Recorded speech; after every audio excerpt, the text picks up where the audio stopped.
And from Lebanon to the Caucasus, where an underreported blockade is impeding humanitarian aid in a little-known mountainous region in Azerbaijan. The area is called Nagorno-Karabakh, also referred to as Artsakh. The land that was part of historical Armenia and inhabited by Armenians for centuries is today populated by 120,000 people, 99% of whom are ethnic Armenian. Azerbaijan is predominantly populated by ethnic Turks. In modern history, the region has been disputed over for the last 3 decades between Armenia and Azerbaijan since the collapse of the Soviet Union in 1991. Nagorno-Karabakh is connected to Armenia through a route called the Lachin Corridor. Since December of 2022, that roadway has been blocked by Azerbaijani protesters, which has now evolved into a full Azerbaijan military blockade. The ever-tightening blockade has painted a dire picture.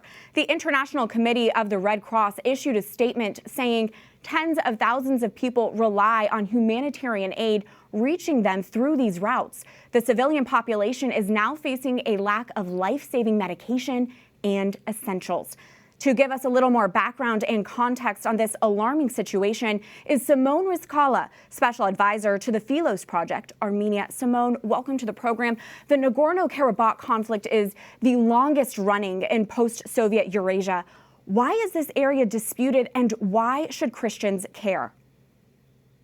Thank you for having me on. The area is disputed because although it's ethnically Armenian and religiously Christian and historically has always been part of Armenia, Stalin, during the Soviet Union, gave that territory under Azerbaijan jurisdiction. So the Azeris don't recognize it as belonging to Armenia. Okay. And Christians should care because this is a 1,700-year-old Christian nation, the first Christian nation to declare Christianity its official state religion. So Christians everywhere should care about their fellow Christians, especially the first Christian nation in history.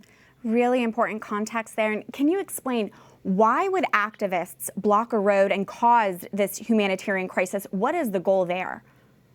Yeah, these activists are actually not really activists. They are government stooges who were hired by the government to create some sort of ecological excuse for protesting the blockade.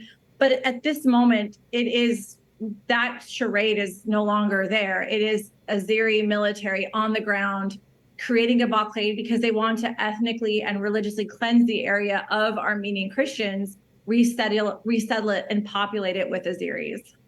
Simone, I understand that you know people on the ground in this region. What are you hearing directly from them? The situation is so very dire. People are fatigued, they're starving, there's no food, there's no fuel. The malnutrition is causing, the latest thing I've heard is skyrocketing miscarriages. There are children who have died, children who are on the streets looking for their parents. It's a terrible, terrible situation and the true definition of a crisis. And what kind of response are you seeing from the U.S. so far on this? Well, fortunately, the Biden administration did recognize the Armenian genocide, but unfortunately, the Biden administration isn't upholding the Freedom Support Act, Section 907, which says that if the United States is going to continue to give aid to Azerbaijan, you can't go ahead and turn around and use that aid and towards aggression towards the Armenians. So all we have to do as Americans is say, hey, if we're going to stop giving you aid until you agree to stop using this against Armenia. Simone, this may be the first time that some viewers and listeners are hearing about this. Do you have anything else you want to add and let our viewers know? Thank you so much for that opportunity. Yes, first, please pray for the people of Artsakh and the Nagorno-Karabakh. Please help us raise awareness. Please follow the Philos Project on your social media. There's no voice that's too little. Hashtag Save Armenia. Contact your congressman.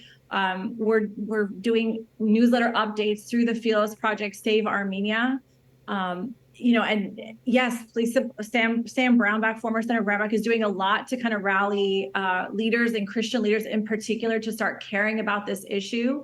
There was a time in American history where, and this is during the First World War, that it was actually Americans. The first time the Red Cross went internationally was to Armenia to help the Armenians of that region. And now it's another century and another genocide. And we need Americans to use the power that they have to save this tiny Christian nation landlocked among, a pan-Turkic region that really wants to see this Armenians and the country of Armenia obliterated from the world map. And Simone, can you expand on the importance of us supporting our fellow Christians abroad? Absolutely. I mean, there's so many reasons to support, first on a human level, second on a Christian and Catholic level. Again, that the first Christian nation, even Mount Ararat in ancient Armenia was where Noah's Ark landed. So we could say that we all have spiritual DNA in us from this beautiful land, this beautiful people who refuse, no matter how many times they get massacred through history, refuse to give up their Christian faith. And also as Westerners, Armenia is a democratic country, Christian, and upholds Western values in a region that does not share Western values or Western faith. So this is important both spiritually and culturally. Well, Simone, be assured that we join our prayers with you. Thank you so much for joining us and bringing this important insight. Thank you. Thank you so much.